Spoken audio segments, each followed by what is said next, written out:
Hi everyone, and thank you for joining us again. I am with Suzanne Gold, who is author of The Rescue Rangers, and she's also known as the Edinburgh Holistic Dogs as well. Suzanne, could you give us a wee bit of background about who you are and what it is you kind of do? So I'm Suzanne. I, like Stephanie says, run Edinburgh Holistic Dogs. So I'm based over in Leith in Edinburgh, and I started doing dog walks about 3.5 years ago, and last year I started doing dog training as well. Oh, sorry, like my brain is already really tired today. Sorry, everybody. I predominantly work with rescue dogs, so dogs who have been adopted either here in the UK or brought in from abroad, and it's based in my own love of having dogs. I've always adopted dogs. I've never had my own puppy. Growing up with puppies as I was growing up, but I was never able to have my own puppy because I live on my own, and it's just too time consuming. And so I've adopted Old English sheepdogs, and I'm looking because Eric's sleeping beside me. Oh, He's still damp from today's walks, but he doesn't know he's a celebrity yet either. no, he doesn't. Well, he kind of probably thinks he is because he assumes people have come to meet him or they're here to feed him, whatever he meets out on the street or whatever. He's just like, hey, I'll sit for you. So I've had my own Old English sheepdogs for the past 8 years now, I think, and I've adopted all them at different stages of their lives, and it was my second dog, Flash, who was a total nightmare. He was really lovely and I loved him to pieces, but he had so many training issues that I had to go through dog training with him, and this was before I worked with dogs, and that kind of set me on my path to working with dogs, and more specifically rescue dogs. That's wonderful. Seeing it as groomers as well, we're introduced to loads of rescue dogs, and usually in the worst circumstances ever, because it's usually owners that have just obtained their first rescue, so the dog's condition is terrible. You've got matted dogs, you've got dogs with behavioural issues, and it's a real issue for groomers who maybe don't have a background in behaviour as well. So, and based on your experience with rescue dogs, Suzanne, what do you think is the most important thing to remember when you're handling rescues? To move slowly, so no sudden movements, no quick hands-on. It's be really slow, calm and considered about what you're doing with the dog. Definitely move at the dog's pace of what they feel comfortable with. Some dogs are quite fine to be handled because that's that's how they've grown up, and other dogs are just petrified of humans or Pacific men or women or whatever. So it's just to move really slowly and let the dog acclimatize to you almost. That would be my ultimate, the first thing I would definitely do, and then be ready to just praise anything that they do that you like. So whether it's just sniffing your hand or having that visible I'm all right. So you can just be ready to praise everything and just move at the dog's on pace. So, say when you got your rescue dogs, then what were the conditions of their coats? So on a whole, they've all been fine except for Flash. The other dogs that I've had came through their breeder or through their breeder, so they were being rehomed because for Eric, for instance, his previous mum had become terminally ill, and so she could no longer care for him, so that's why he went back to his breeder. And Nora and Ali were failed show dogs, so they didn't meet the breed standard as opposed to what Kennel Club asked for, but otherwise than that they were totally fine dogs. But Flash came and he had a big mat down from his neck right down most of his spine, and he was quite short cut. He had a teddy bear cut. Yeah. But he's just had this big mat, and it's because they had him in a harness for most of the time. So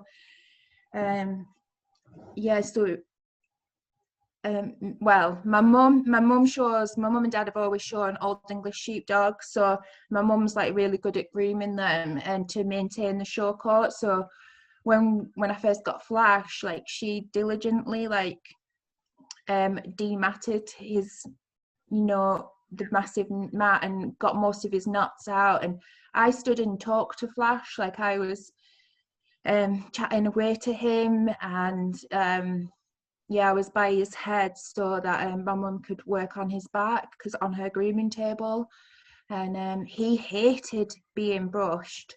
Like, he clearly had never really been brushed. He'd probably always just been clipped off. And he was 1 when I got him, and so he had to like learn to be groomed, and I had to learn how to groom like a dog that really didn't want to be on the table. And it failed miserably the first time. A combination of Flash just being difficult, me not having the experience, and then I injured my back, so I couldn't really move. So he ended up getting matted again, not to the extent that he was just because he, again, being a year old, his coat was going from yearling to adult, so their coats just knot up as soon as you look at them. So to help me and to help Flash, we shaved him, me and my mom. But I talked to Flash again and she shaved him. He looked awful he looked better because he was no knots, but he was just this lanky Old English sheepdog that had all legs, and he actually full on sulked for like a few days after that. But it helped me like start from the beginning again with him, almost getting him used to being brushed, having the sensations. He was fine being handled. He absolutely didn't mind that one bit, but just getting used to the brush on him, the comb on him, and it took some doing, but over time he tolerated being on my table. He would do it when I asked, but he would rather not. So that's success, I suppose, isn't it? Do you think that in some cases then it's maybe a case of achieving a dog that is more just simply tolerable of it, rather than a dog that's going to just love being groomed? Because I think a lot of holistic groomers, their aim is to have a dog enjoy being groomed, obviously, but with dogs, obviously, you don't understand the background behind rescues, for instance, so you don't really know what the cause of their trauma is. So maybe it is a case of just working to the point where the dog is tolerable of it. I mean, how long did it take for Flash to get to that point? It probably did take a little bit longer than it maybe would if I'd known, had better experience as to what I was doing at handling his knots. I'm just trying to think, like, I can't remember because I just grew his coat continuously, and it must have been like a good year. I think I remember, I can see him now, like, he definitely had like a good length of coat after a year.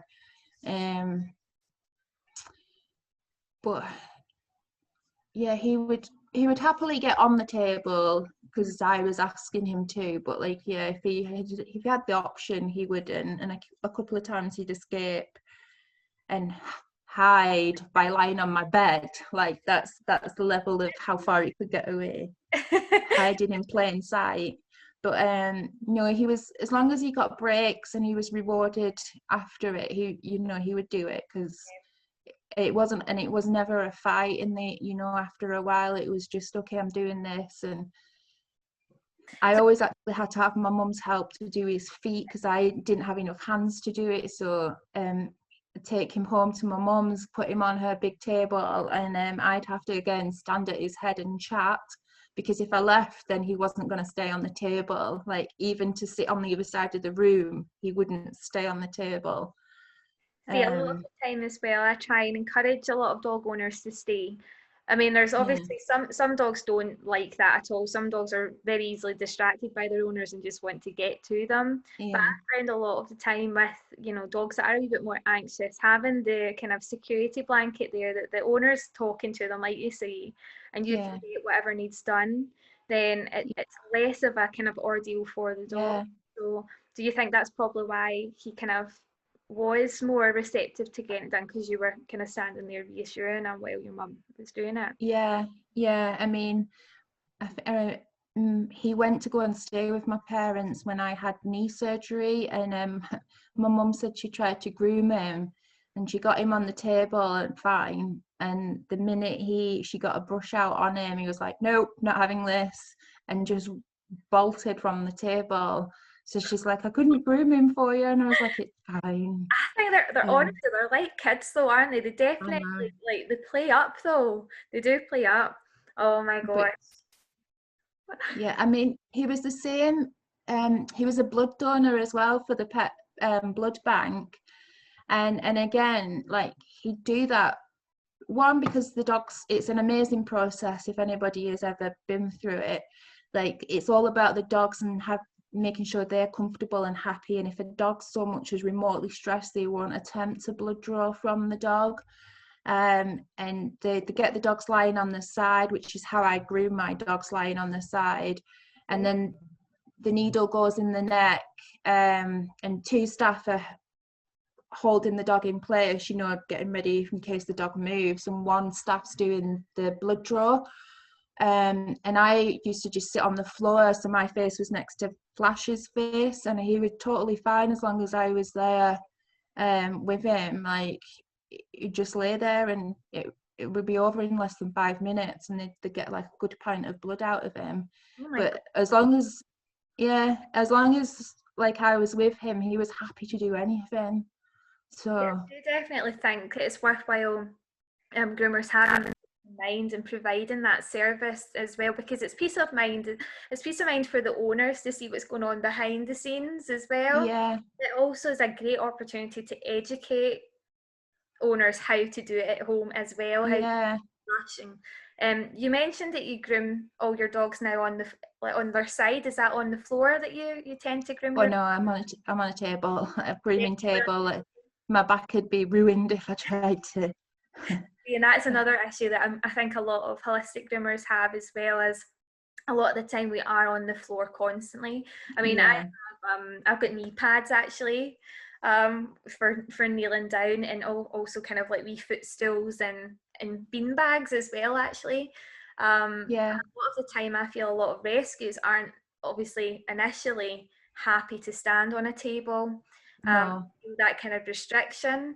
However, on the floor, they seem to be a completely different dog. yeah, But I suppose it's one of those ones having to be aware of obviously your own health and your own posture. yeah.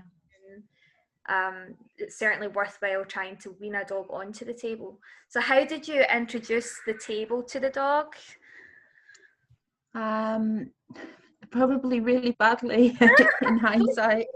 You're a Um, trainer. um, well, no, this was before I was a trainer and worked with dogs. So Mabel, my first dog, she always got groomed on the floor because she was totally fine being brushed. But with Flash, and because it had problems with my back, I had to get a table to put him.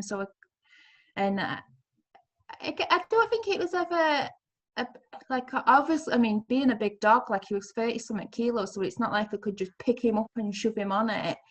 Um, he did. He would get on the sofa and then get onto the table. I would do the back end lift onto the table, and then he would lie down and tolerate it for so long, and I would just like get him on his, lie him down, brush his back, which I discovered was his favorite part to get brushed, so down his spine, and then I would get him to roll onto one side and then do the other side. So Why did you get them to lie down then? Was there a reason behind that, or did you just find it it's easier? because otherwise it'd been like this. Oh, Like, because and also, if I'd have left Flash standing, he'd have just taken the opportunity to bolt from the table. okay.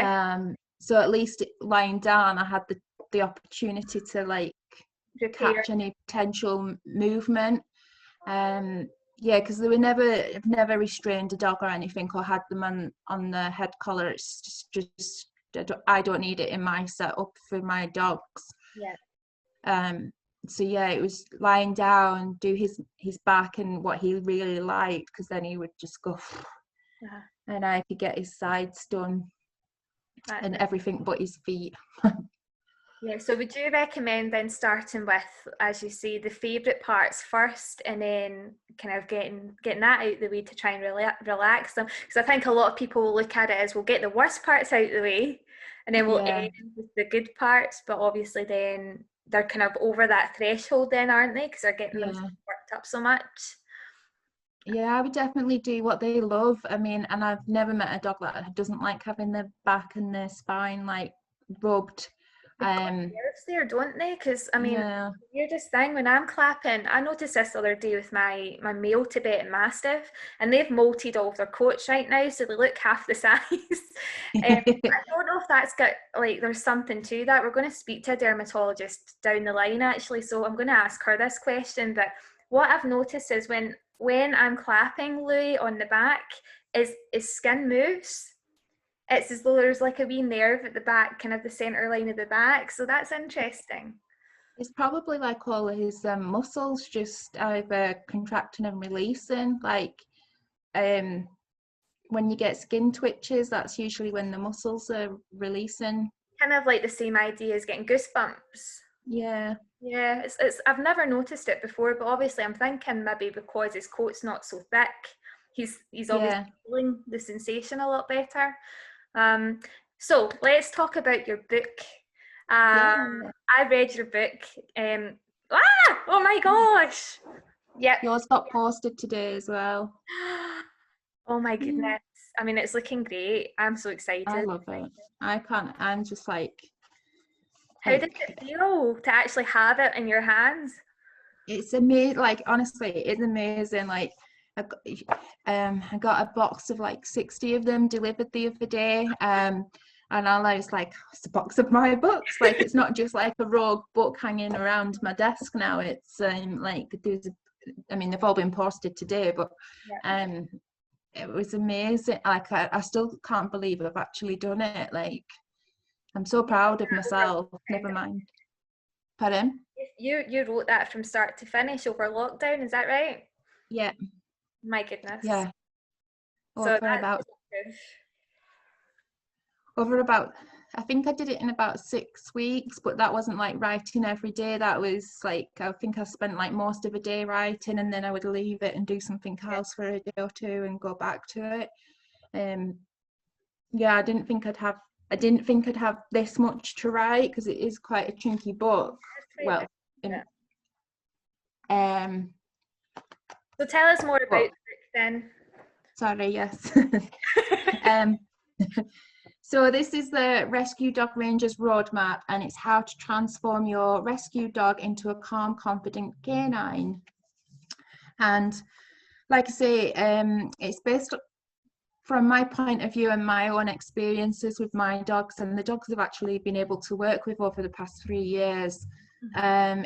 It takes you from deciding if getting a dog is right for you, how to go about looking for a dog to adopt, whether it's from foreign rescue or a UK centre, what you should ask the charity or the centre that you visit to see your dogs, what you need to set yourself up for success. And then it takes you through the first 24 hours together, your first week, and beyond that. So you're setting yourself up for long-term success right from the get-go. And I also look at body language. So there's a lot of mixed or misunderstood signs that if a dog's quiet, then they're happy. But with rescue dogs, they tend to be quiet because they've shut down, because they're quite scared and they've gone over threshold. So it's looking to see how, if they are quiet, is it because they've shut down, or is it because they're just generally quiet? And then I take you through how to train your rescue dog. So I set you up with my basics, so that's like having a reward word, reflex to name, and eye contact. This is your protocol. Yeah, yeah, my practically perfect protocol. Yeah. Um, and I show you how to do the basics training, so sit, walk nicely, recall, lie down, chill out. And then if you've got a nervous dog, how you can help them build the confidence, how you can strengthen the bond that you've already started building together. My personal favourite, if you've got a barking, lunging, pulling lunatic like my dog Ali was, she used to bark at bikes whenever the road passed us. How to help manage them and overcome those problems. Help the dog relax, which is a really big thing that I think quite a lot of training misses out, like this, how to help your dog just go and chill out after a stressful day or just any kind of day, and how to help yourself relax as well, like, because that's a big thing. If you're stressed, the dog is stressed, and if Exactly. you're it you know, it has a bigger impact on everything. And I do tell it from my point of view. For most of it, I've lived through it, whether it's with my own dogs or dogs I've worked with, and they also, like, I hope that it really does, like, help support the owner, because you know what, like, I found this with Flash, is that I used to compare myself to other dog owners, and especially in dog training classes, like, because he was absolutely genuinely the most happiest dog in the world, and he loved showing off for people, and because most of the time that meant he didn't quite listen, and he wasn't as perfect as everybody else seemed to be doing, and I used to get really upset that he wasn't perfect, or he wasn't doing what I wanted him to do. And it took me a while to learn that, hey, Flash is actually happy. He is doing what I need him to do, never mind what the dog trainers want him to do. And so therefore I should be happy. And as long as he is under my control and I'm out walking, then that's all I need. And so yeah, get rid of this idea that dogs have to be perfect, because they don't. Flash, case in point, could never do a retrieve to save his life. I would throw the toy for him and he would go and get it, and then he would just parade it around the room like, hey, look what I've got. And but ask him to do a recall, and he'd do it flawless every time. Like, so it was, you know what, so what if he doesn't do a retrieve? It's not the end of the world. Well, it's playing to the dog's strengths, isn't it? And we have to Yeah. of that in the grooming room as well. It's finding out a bit about the personality and what it is that makes a dog tick. Yeah. You mentioned something there, and I was going to ask you, and I can't remember what it is now. My mind has went blank. um, oh my goodness! Oh, that is so annoying. It will definitely come back to me though. Oh no! We'll move on, but it will come back to me. In terms of your book, I mean, this is a fantastic resource for groomers to use as well. Because I was thinking, obviously, all groomers get quite a lot of rescues, particularly these days. I think they're more and more common in your import things. So having obviously a book like yours, at hand to say, right, we recommend you read this book because it's going to help you with the process and the transition. But also from reading your book as well, I've learned a lot. So in terms of picking up body language specifically for rescue dogs is like crucial in your work. So we could benefit from Suzanne's book as well. So how would we go about ordering it is it on your website, or is it on Amazon, or? It's on both, but if you head over to my website, which is edinburghholisticdogs.co.uk, when I send it out, then I can pop a couple of my newsletters in as well that I do for my clients, which has got like treat recipes in and other general whatever's been going on in my world at that time. I'm trying to look to see if I've got one about me, and I don't. Newsletters are a great way though to kind of reel people in, aren't they? I mean, I recommend it for any kind of industry. In fact, I'm yet to send one out, to be honest, I have to say. Is it a physical newsletter then, Suzanne? Yeah, it's it just one second and I You can have the ones that are online, can't you? But guys, I totally forget what I was going to ask, but I'll think of it and I'll ask again. So yeah, all my clients get a physical newsletter. So this one's about my book, and then inside I've got meatball recipe, which has come from one of the clients, and it's amazing because I was like, one of the dogs I walk, she has got a really sensitive digestion, so they give me treats to take out for the walks.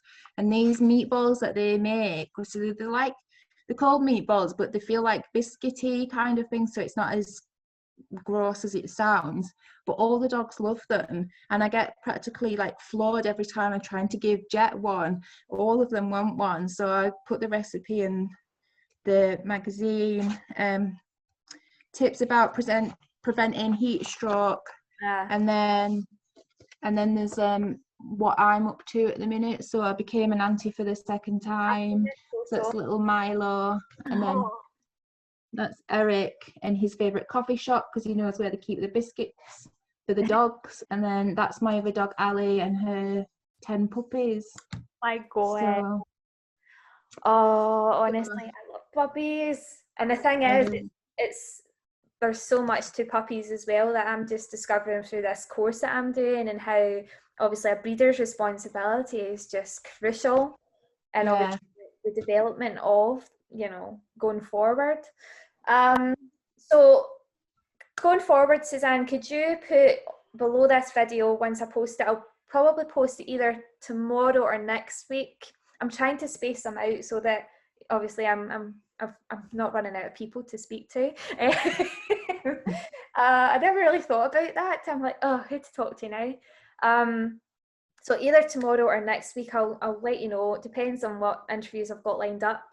But underneath this video, just put the links to your book on there. But I do think it's a fantastic thing for groomers to read, first of all, but also to recommend on to clients, because I mean it's an ever-growing thing right now, rescue dogs, and we're getting so many through the doors that, to be honest with you, you come in and you haven't a clue where to start with them because you don't know their history. So so this will give you guys an insight into what kind of goes on in rescue dogs' minds. And plus I will say that it's not a technical book. It's written how I speak, which is what you said as well.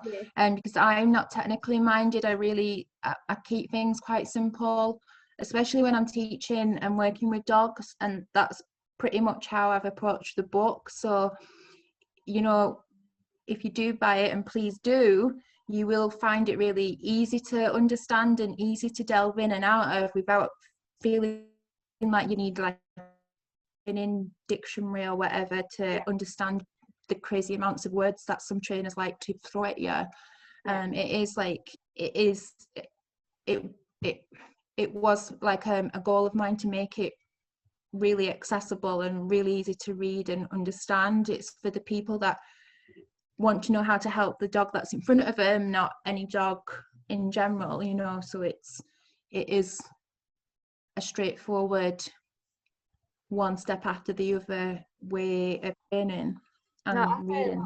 I really enjoyed the book, and like I said, I'd comment on that. It's as though you're talking to you face to face, and everything was easy to understand. So no, I totally recommend it. In fact, I'll need to. I don't actually think I've put up a review online. I don't know if I have yet. Did you? I don't know. I can't remember. Back some. If not, I'll put one up for you. The group we're talking about collaborating with other groomers, right? But another topic I was wanting to tap into was collaboration with other pet professionals. And obviously, you're a dog trainer and a dog walker. Do you think that there's benefit to groomers and trainers and dog walkers all collaborating? Oh, definitely, because we all see different aspects of a dog and its behavior and how he approaches life. so I think that it can only be beneficial to learn from each other. And I think I wrote this the other day in a blog that I'd put, this is the day I stopped learning, is the day I stopped being able to do my job effectively. And I think that, you know, I've learned from my life with dogs. Before I was a trainer, I learned from the dogs I meet, I learned from TV shows, you know, I learned from other professionals as well, be it behaviourists, vets, other dog walkers, because we all as well have our own unique way of seeing the world, and that can only help everyone else grow and move forward, whether it is like perfecting something, or, you know, being able to dismiss something as really not working. You know, there's always room to learn and grow with each other. So yeah, I would collaborate with anybody and everybody. Yeah, no, I totally agree with that. I think even having that fresh set of eyes as well, actually ask opinion and say, because a lot of groomers that are working in that kind of in the holistic sector are one-to-one, so they don't really have the benefits of other groomers being around as well. So having someone that they can, you know, phone or Skype or whatever, who are coming from a completely different perspective, could give you a completely different outlook. And also obviously collaborating with one another in the same sector is worthwhile, obviously. Definitely. Well, what to say, honestly, it's such a broad subject though, isn't it? You could talk and talk for ages about it. Oh yeah, honestly, definitely. Sometimes I can go and not shut up, so it's like I know we're terrible for that though. I'm terrible for that. My husband actually hates it because it's all I talk about is dogs, and he's like, yeah, I can see him just shutting off. It's like he actually came to the door just a minute ago. That's why I kept looking over, and he's like that, looking at me as if to say, not again, like another interview. So no, thank you very much for coming on and answering all the questions I had to ask. In terms of all the links, guys, they'll be below this video post for you to get access to. Totally recommend the book though, so definitely do that. If anyone has any questions on